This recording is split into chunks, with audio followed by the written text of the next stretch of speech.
So coming up today on this week's Real Country File, Stephen's chatting to Rob Mason, who's getting ready for lambing, and Angela is on a dairy farm, looking at some hoof trimming.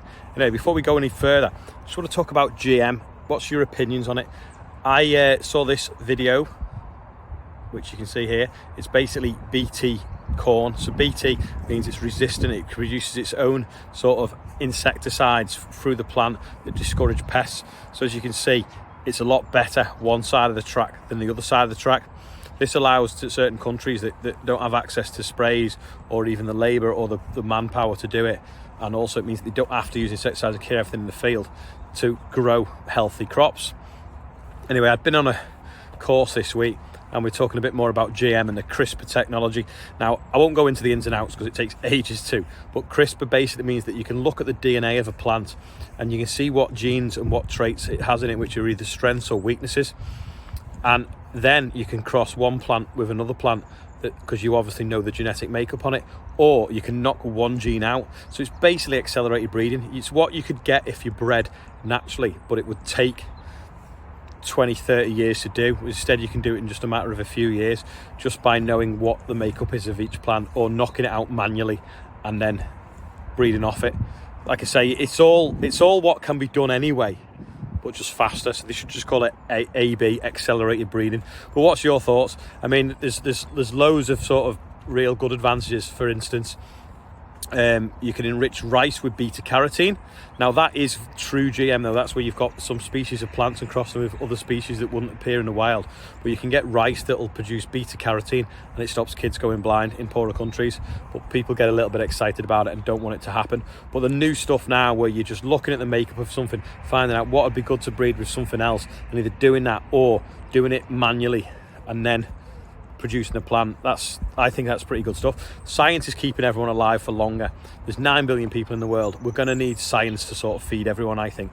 That's my thoughts anyway. What are your thoughts? Let us know in the comments. Anyway, let's go and see what Rob's been up to.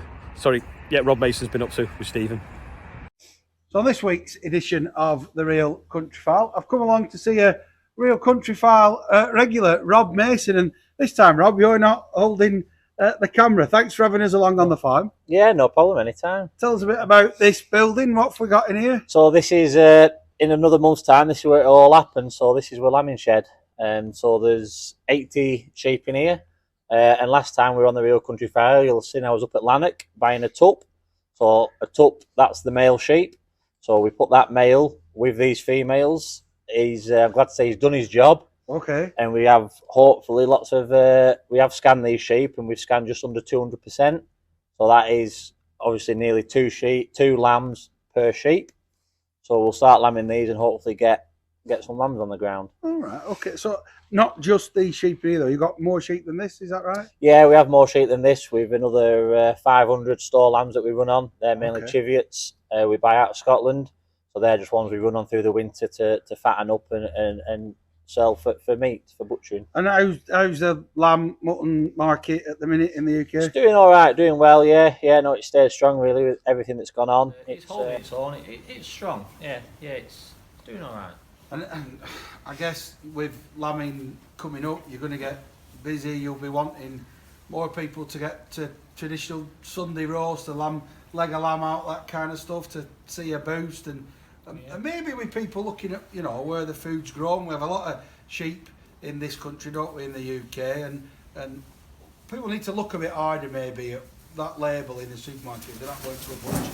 Yeah, it's not just legs of lamb it goes into. You've got your mince, you've got your cottage pie, your shepherd's pies, things like that. So I think people really, just start looking at, where stuff is coming from. Now, when's the main months for lambing for you then, Rob? So these will start lambing 18th of February.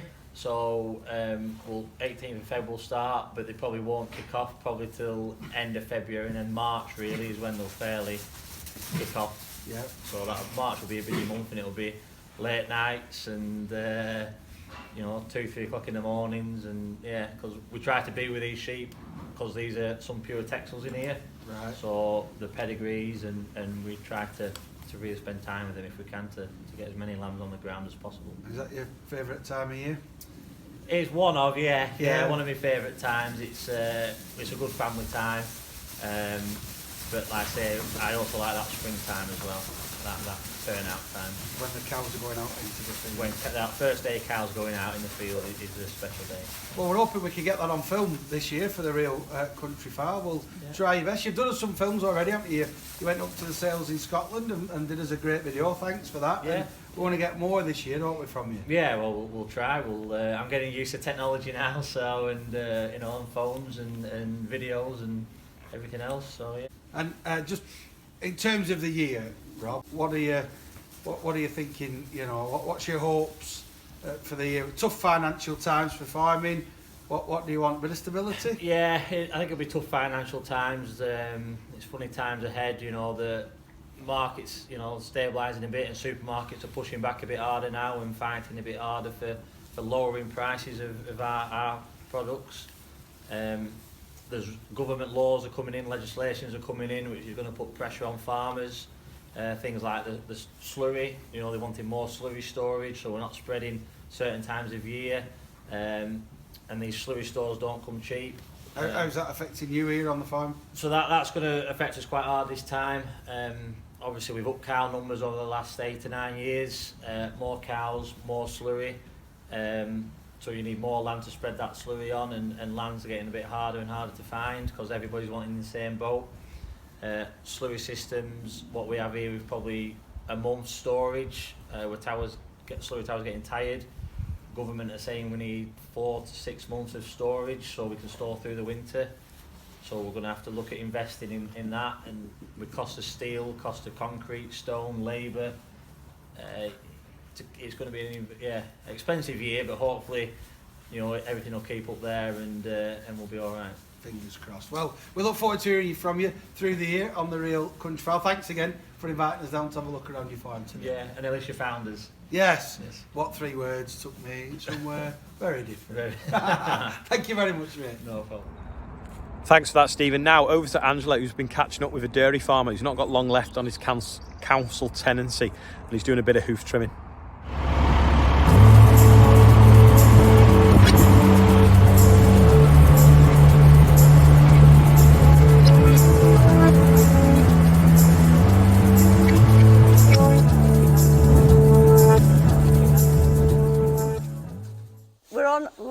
Farm here today, and it's foot trimming day, so we're having a bit of an overview, a look around the farm, and just to see what they're getting up to in terms of foot trimming today. So I'm here with Harry, who runs this place. So Harry, just give us an overview. What's these very friendly cows here? What sort of stock have you got, and what's your setup? Yeah, so we currently milk around about 180 cows, total heads, including young stocks, about 440. So we're mainly Holsteins and Ayrshire's, pedigree Holsteins, pedigree Ayrshire's, and all AI services to sex semen or to beef. And then, so we aim to calve at 2 years, and average milk yield is about 8,500 litres. So we're a fairly sort of simple system in a way. Cows get grass, silage and maize and concentrates in the parlour, which on a feed to yield basis. And calve heifers at 2 years, ideally. So yeah. I know when I was on a dairy farm a few weeks ago, they said that they were just very conscious of pneumonia all the time. So yeah. Is that much of an issue for yourself or not? Yeah, it is really with ourselves here because sort of the situation we're in, a lot of our calves are reared in shippens, and obviously shippens aren't necessarily designed for the calves. So the airflow isn't as well as it could be if they were in a purposely built shed for them. Okay. But we sort of make the most of what we've got. So we've gone to hutches as well. So we have calves in hutches and group hutches. So that then allows us to minimise, hopefully, the risk of pneumonia. Yeah. Okay, fine. And who do you sell your milk to? It's sold to Olly. Okay. So we're on a manufacturing contract with them. So Olly itself is a cooperative, yeah. so it's owned by the farmers. Right, okay, yeah, so then you're really bought in yeah. to that whole system. And this farm here, you're on a tenancy, yeah. Is that right? Yeah, so we're on a tenancy, Cheshire West and Chester Council. Okay. So obviously their policy now is they're selling all the farms off in that area. So we've got 14 months left, of our tenancy. Yeah, so we're kind of looking, seeing if there's anything else out there that suits really. Obviously we've got a lot of cows now, so it's harder to find somewhere to rent that's of a similar size. There's also the other option of potentially, if it is going to come for sale, whether that's a feasible thing to be able to do. But again, it sort of depends on money that the council want for it. Or they obviously want the maximum they can get. Yes, yeah, that's it, absolutely. But 18 months, though, in farming terms, is not very long at all, is it, I suppose? Oh, no, it's not long at all. So, like, now at the minute, we're sort of in the unknown of what we're doing. So that's sort of not affecting the day-to-day, but we have to sort of think now of how what we're serving the cows to. Because there's a potential that if we can't find somewhere else to go to, and we can't stay here, then we might have to sell. So then that's something we're taking into consideration now, is to what we're AIing the cows to. So we were predominantly more sexed and then a few beef, whereas now we're sort of maybe shifting more to the beef side, so that if we do sell, then that cow has got a beef calf in, so hopefully it would have a higher value. But also, if we do carry on, then at least we've got a saleable asset in the calf as well. So it's kind of trying to get the best of both worlds, because we don't know the outcome at the minute. Yeah, okay, but discussions are ongoing as much as possible then, hopefully. That's it, yes. Oh, well, fingers crossed you get the outcome that you want for that. So yes, if anybody knows of a local farm that might be available to come up, and if this one isn't available, then yeah, you'll have to get in touch here. So today you've got the foot trimmer in. So how many cows is he looking at? So he's looking at about 10 cows today. So he comes every fortnight and looks over sort of 10 to 20 cows, depending on what we've got at the time. So I'm ability score them all first, and then he'll do anything that's lame, but also anything that's picked out as a score 2 that's lame. Okay, and in terms of the lameness issues, do you find that is there any sort of common recurring theme on this farm, or is it just random things that you would get anywhere? The main one for, well, I think nearly every dairy farm or cattle farm is digital dermatitis. Yeah. It's not easy to prevent, but it's easy to treat in some cows. Yes, but it does have a very strong correlation between the amount of milk that a cow gives, doesn't it? So you can't not look after the feet. Yeah, definitely. So, like, welfare is paramount, really. You know, a cow, it can't be lame. You know, it's not good from a welfare point of view or a milking point of view. Because a cow's lame, it's not going to produce as much milk. Yeah. Also, could impact the fertility. So it might not show a good heat, or it might lose a calf if it's lame. It's all those things that you have to take in consideration. So really, lameness, we take sort of great pride in trying to limit as much as we can. Yeah. I believe that you're also involved in organising the cattle section of the Cheshire Show, is that right? Yeah, so I've been chief steward for the last 3 shows. Okay. It was the first time as chair of the cattle section. Right. And the dates of the Cheshire Show are? The 20th and 21st of June. It's always a Tuesday and a Wednesday in June. So yeah, we'll put the date of that on our video description, so you can come along and have a look at some amazing cattle. There's also tickets are at reduced rate until I think it's the 1st of February as well, for anyone that wants to buy tickets now. Right. So if you know you're going to come, get a cheap ticket now rather than spending full price on the day before. That's it. That's the best thing. Excellent. Well, if it's all right with you, we would love to come to the Cheshire Show and have a look at the cattle section and maybe catch up with you then. Yeah, you're more than welcome. Right.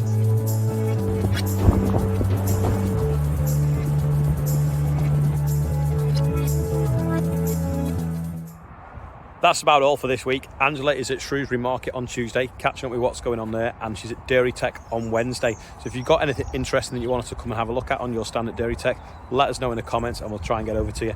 Also, if you've got any interesting footage or anything that you want to see featured, tell us about that, or if you want to be in it, let us know and we can come and visit your farm. Anyway, that's about it anyway. What are your thoughts on GM? Let us know in the comments. I think it can be pretty good because we could do some really cool stuff with it, and if it just means that it's just accelerated breeding, I think it's great. But what are your thoughts? I'll see you next week. I better just say this episode is not sponsored by Caterpillar. I was just getting out of the wind to film it outside. Anyway, thanks for everyone that's watching, and thanks for everyone that's took part. I'll see you again.